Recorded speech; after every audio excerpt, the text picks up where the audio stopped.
Добро утро, баба Иванке! Как си?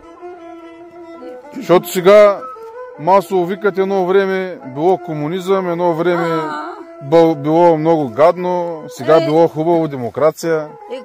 Добре, сега демокрацията. Едно време спокойно може да спиш на улицата. Разбираш ли? Нямахме страха, нямаше нищо. Сега ще замръкнеш ли на улица? Няма животновъдство, земеделие по селата, всичко умира, обезлюдява се. Защо унищожаваме земеделието? Естествено. Защото няма добро управление. Няма хора, които да милеят за тази държава, да кажат... А всеки се би в гърдите, че милее. Да, всеки се прави на големия управител, на големия патриот. Тук ще оправя това, това ще оправя. И само крадат, лъжат, мамят, манипулират. И това е. Лъжат народа и го разделят най-много. Много наразделиха. Много. Кои са тези партии? Точно партиите разделят този народ. 25 партии за регистриране. Едно време, защо беше обединен народа? Защото нямаш партии, нали така? Ами, ОФЕ, нали, Отечествен фронт и земеделски. Това е. Колко пъти правим избори и имаше стабилност в икономиката. Знаеш, сиренто 70 стинки. Солта 8 стинки беше. Може да са били по-ниски заплати, но ти знаеш, тази цена е стабилна. Заделяш, купуваш и отделяш там някой лев да спестиш.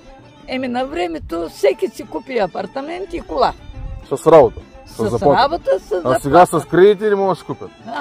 Едно време, като гледаш тютюн и примерно друга продукция, държавата осигуряваше ли пазар да ти изкупят продукцията? Да, имаше.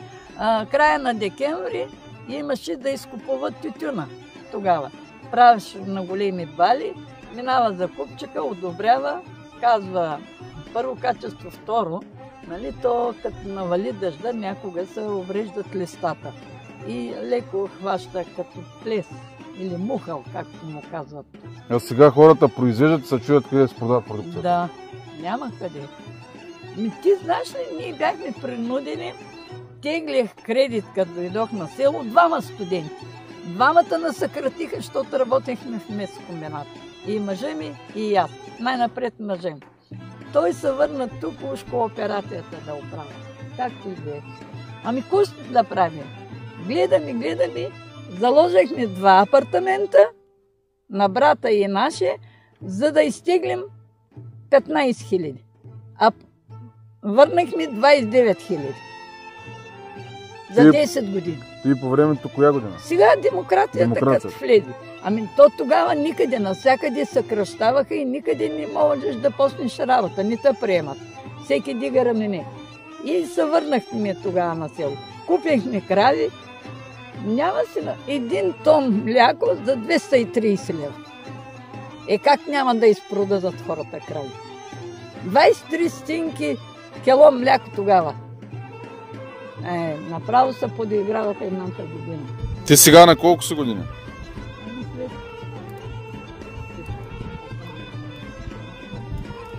След 4 месеца на 81. На 81. И какво ще кажеш на младите, примерно, ако трябва да им кажеш нещо, какво ще им кажеш да правят за България? Да я обичат много, да се трудят и да отстояват всички ценности български, които имаме. И да ги поддържат. Да работят съвестно, съзнателно, с желание, не през пръсти. Друго да пожелавам.